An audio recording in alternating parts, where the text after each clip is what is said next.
You know those war movies where prisoners are treated like dirt, barely surviving on scraps, locked up in some grim facility? Yeah, well, forget everything you think you know about prisoner of war camps, because I'm about to tell you about a place in Britain during World War II that was so luxurious, so incredibly comfortable, that the German prisoners didn't want to leave. I'm talking about actual Nazi officers living better than most British civilians, eating gourmet food while the locals were rationing bread, and here's the wildest part, the British did this on purpose. This wasn't some mistake or act of kindness, this was psychological warfare at its finest, and it actually worked in ways nobody expected. Stick around because this story gets absolutely insane. So let's set the scene. It's 1942, World War II is raging across Europe, Britain has been through the Blitz, cities are in ruins, and the British people are living on strict rations. We're talking about a time when families got 1 egg per week if they were lucky, when sugar, butter, and meat were precious commodities that you had to save your ration coupons for. Life was tough, really tough. Meanwhile, across the English countryside, there's this beautiful Georgian mansion called Trent Park, and inside its walls, something absolutely extraordinary is happening. Trent Park wasn't your typical POW camp. When you think of prisoner facilities during the war, you probably imagine barbed wire, guard towers, cramped conditions, maybe some interrogation rooms with a single light bulb hanging from the ceiling. But Trent Park? This place was something else entirely. Picture this, a stunning estate with manicured gardens, elegant architecture, rooms decorated with fine furniture, oil paintings on the walls, Persian rugs on the floors. The German officers being held here had access to a library stocked with thousands of books, they could play tennis on actual tennis courts, they had a swimming pool, and get this, they were served 3-course meals prepared by professional chefs. While British families were making do with powdered eggs and spam, these German prisoners were eating roast beef, fresh vegetables, and desserts. It sounds crazy, right? It sounds like someone made a terrible mistake, like maybe the British forgot they were supposed to be at war with these guys. But here's where it gets really interesting. The British hadn't lost their minds, they knew exactly what they were doing. See, these weren't just any German prisoners, these were high-ranking Luftwaffe officers, U-boat commanders, generals, the kind of men who had access to Hitler's inner circle, who knew battle plans, troop movements, secret weapons development, all the stuff that could turn the tide of the war. The British intelligence services, particularly a secretive organization called MI-19, had a brilliant but controversial idea. Instead of torturing these prisoners for information, which often led to false intelligence anyway, what if they made them so comfortable that they forgot they were prisoners at all? What if they created an environment so relaxed, so luxurious, that these battle-hardened German officers would let their guard down and just start talking? It was a gamble, a really expensive gamble when you consider that Britain was broke, fighting for its survival, and here they were spending precious resources to pamper enemy officers. But the man behind this operation, a guy named Thomas Kendrick, believed it would pay off. Kendrick was a fascinating character himself, a spy master who understood human psychology better than most. He'd seen traditional interrogation methods fail time and time again. He knew that if you put a trained German officer in a cell and shine a light in his face and demand answers, that officer's training would kick in. Name, rank, serial number, that's all you'd get. But what if you gave that same officer a comfortable bed, good food, maybe a glass of wine, and some fellow German officers to talk to? What if you made him feel safe? So that's exactly what they did at Trent Park. When German officers arrived at this camp, they must have thought they died and gone to heaven. After being shot down or captured, probably expecting the worst, they were brought to this mansion where British officers treated them with respect, almost like guests. They were given rooms that were nicer than what most of them had back in Germany. They could socialize with other captured officers, share stories, play cards, listen to music.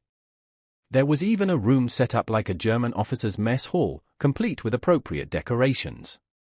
The British paid attention to every detail to make this feel authentic, to make these prisoners feel at home. But here's the secret that makes this whole thing absolutely genius. Every single room in Trent Park was bugged. I mean every single one. The walls had microphones hidden in them, the gardens had listening devices, even the trees outside had microphones installed.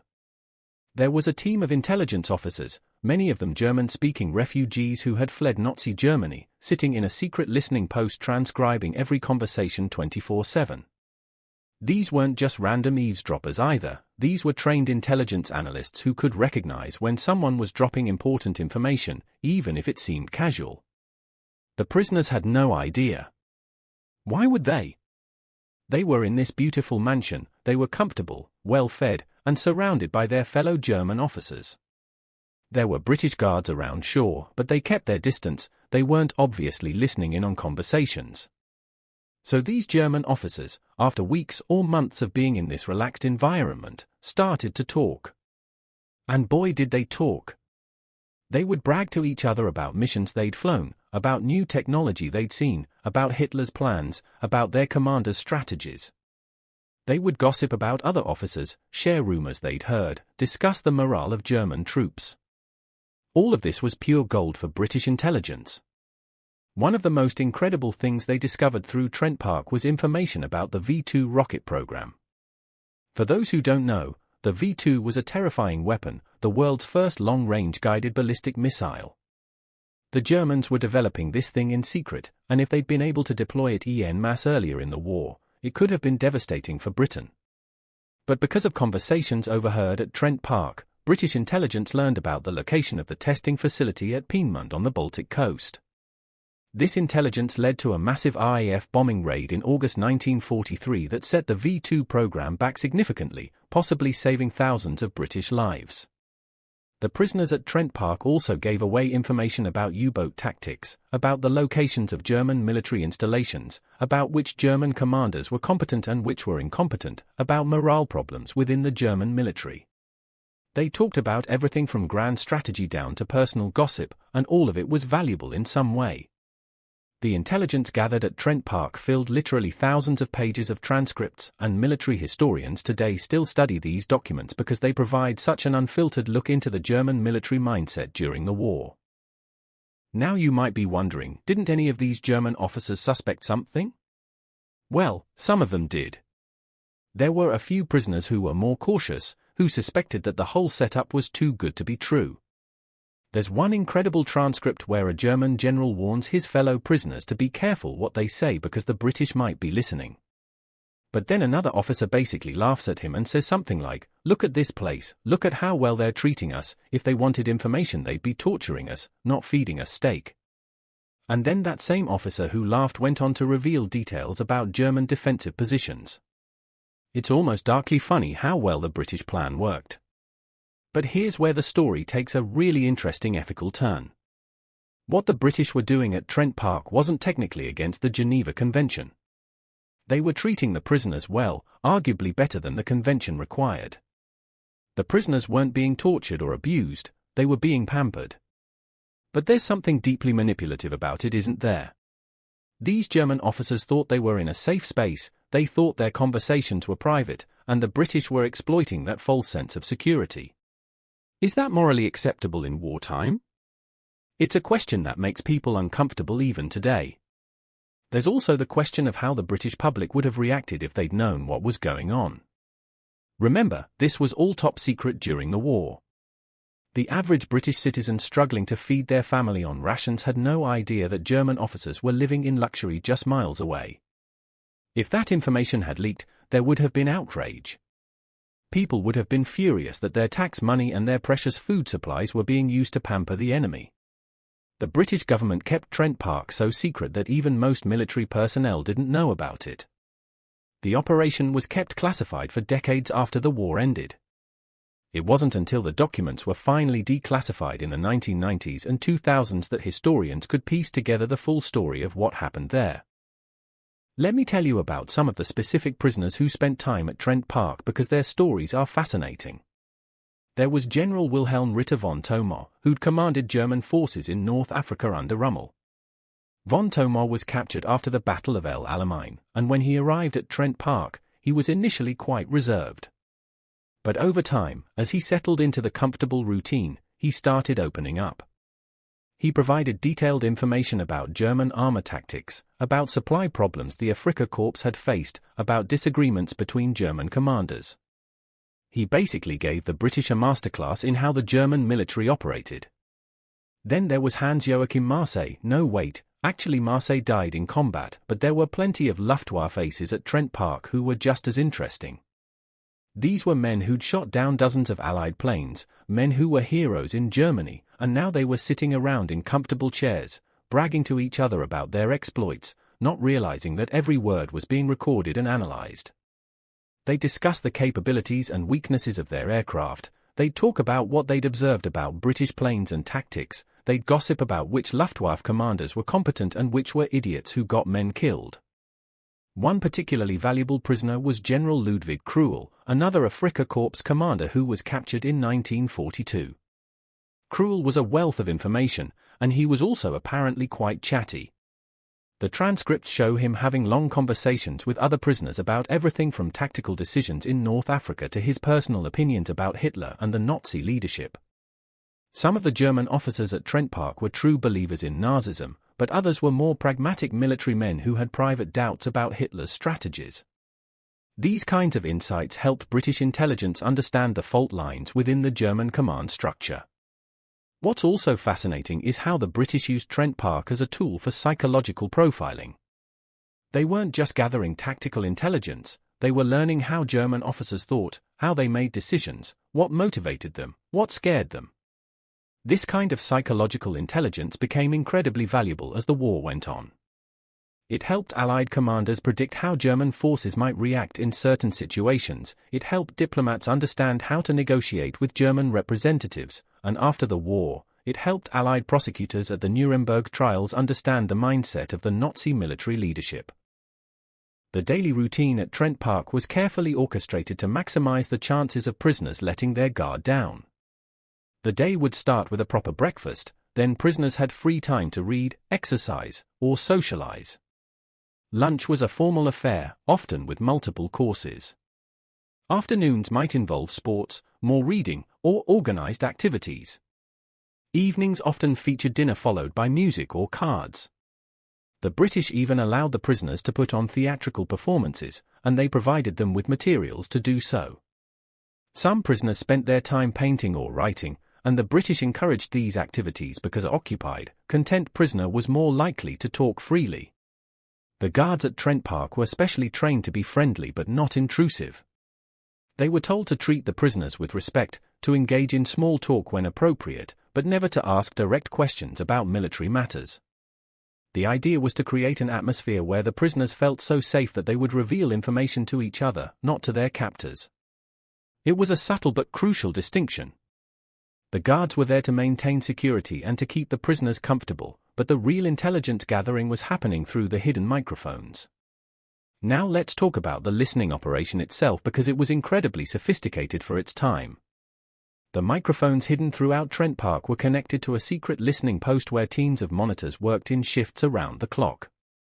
These monitors were often German Jewish refugees who had intimate knowledge of German culture, military terminology, and regional dialects.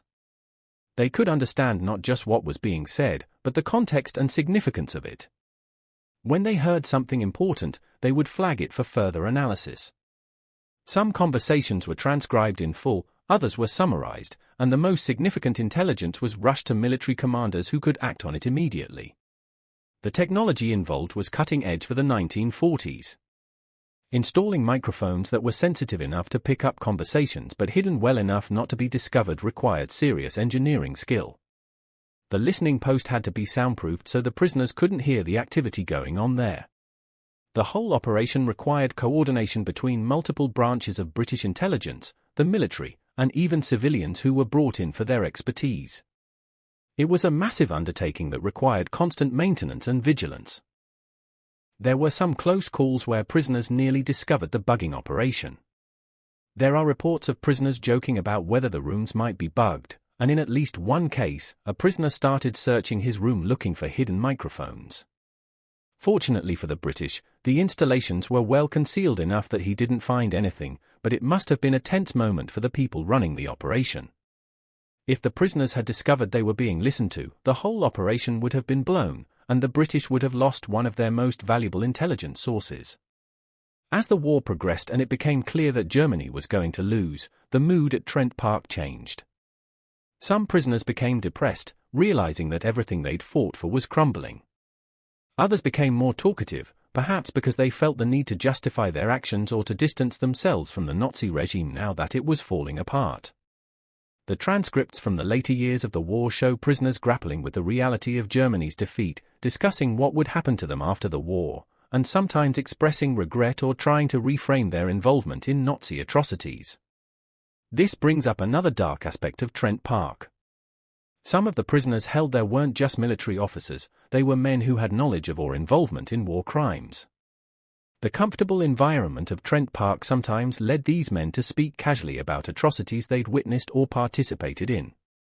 British intelligence officers listening to these conversations must have been horrified at times by what they heard, but they couldn't react or intervene without revealing the listening operation. Some of these conversations later became evidence in war crimes trials, but at the time, the British had to maintain the fiction that Trent Park was simply a comfortable POW camp. After the war ended, the prisoners at Trent Park were gradually processed and either repatriated to Germany or, in some cases, held for war crimes trials. The facility continued to be used for intelligence purposes for a short time after the war, but eventually, it was closed down and returned to civilian use. For decades, the full story of what happened there remained classified. The prisoners who'd been held there went back to Germany, most of them never knowing that their private conversations had been recorded and analyzed. It wasn't until researchers started digging through declassified documents in the 1990s that the true extent of the Trent Park operation became public knowledge. Historians were amazed by what they found. The transcripts revealed not just military intelligence, but a fascinating psychological portrait of the German officer corps during World War II. We got to see these men in unguarded moments, hear their real opinions, their fears, their doubts, their arrogance, their humanity. It's the kind of historical source material that's incredibly rare.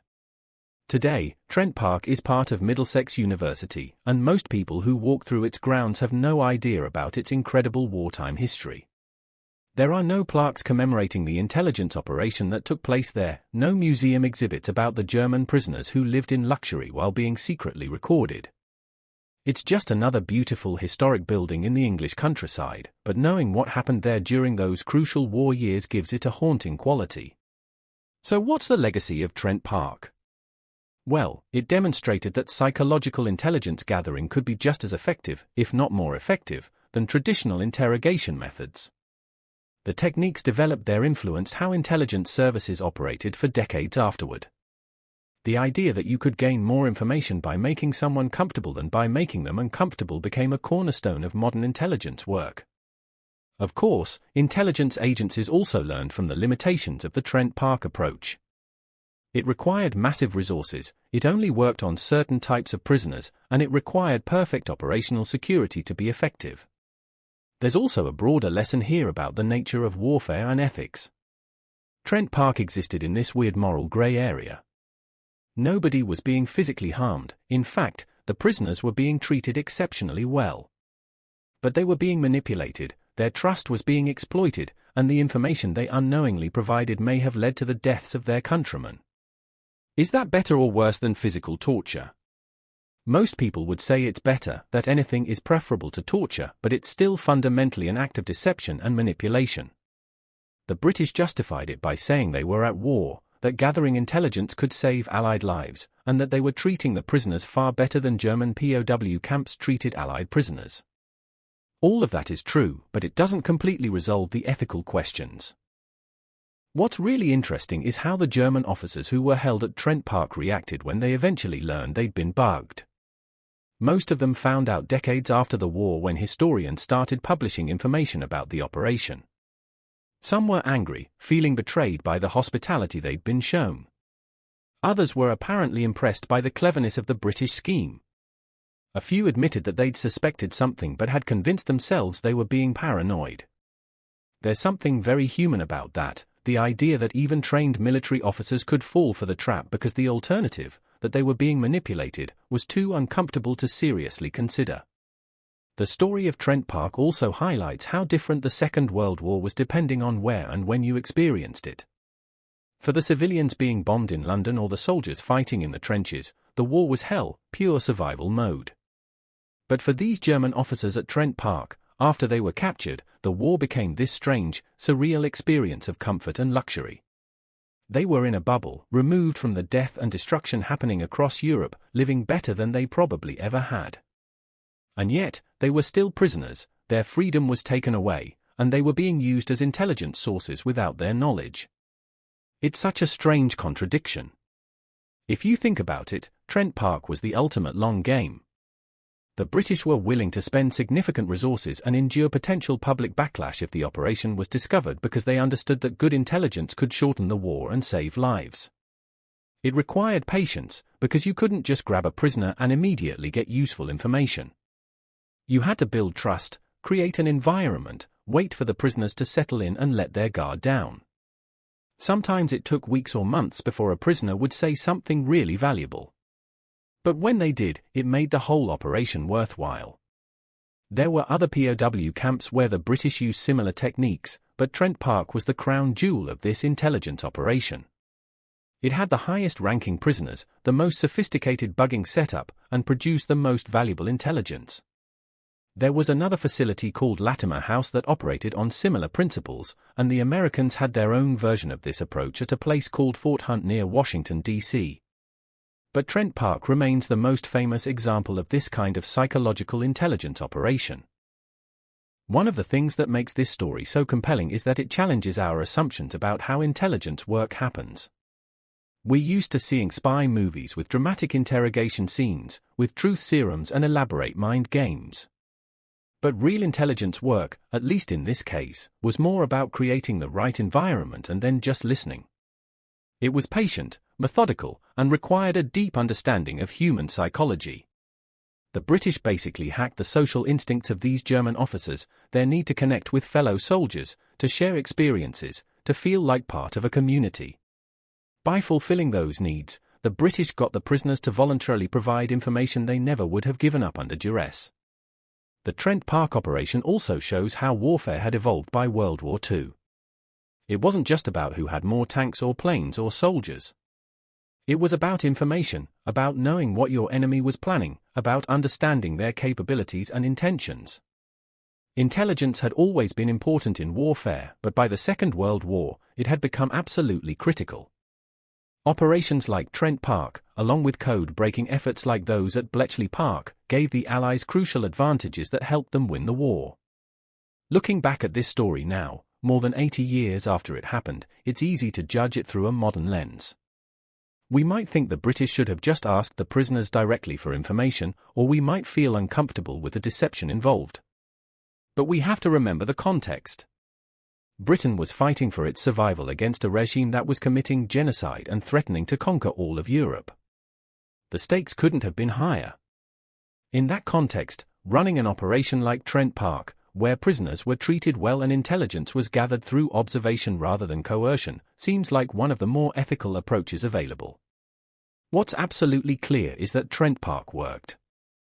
The intelligence gathered there contributed to Allied victory, there's no question about that. Information about V-2 rockets, U-boat tactics, German defensive positions, military morale, command structure problems, all of this helped Allied commanders make better decisions. Some historians estimate that the intelligence from Trent Park and similar facilities may have shortened the war by months, which in terms of lives saved, both military and civilian, is enormous. The story of Trent Park is also a reminder that history is full of secrets, things that happened that most people never knew about at the time and that many still don't know about today. How many other operations like this happened during the war? How many are still classified? We know about Trent Park because the documents were eventually declassified, but there are probably other intelligence operations from that era that remain secret even now. History is like an iceberg, we see the part above water, the big battles and famous leaders, but there's so much underneath that we don't see. So here's the final thought I want to leave you with. The story of the British camp that treated German POWs like royalty is ultimately a story about the complexity of warfare, about the moral compromises that get made when survival is at stake, and about the incredible creativity humans show when trying to outsmart each other.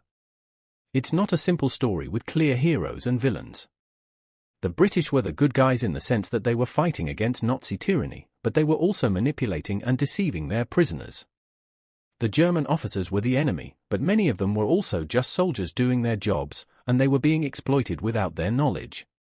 Trent Park represents a moment in history when someone had a brilliant, unconventional idea and took a massive gamble on it, and that gamble paid off in ways that helped change the course of the war. It's a story about psychological warfare, about understanding that sometimes the best way to defeat your enemy is to understand them, to get inside their heads, to use their own instincts and needs against them.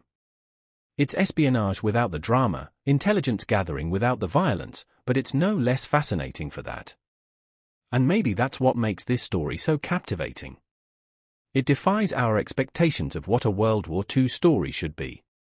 There are no firefights at Trent Park, no dramatic escapes, no brutal interrogations.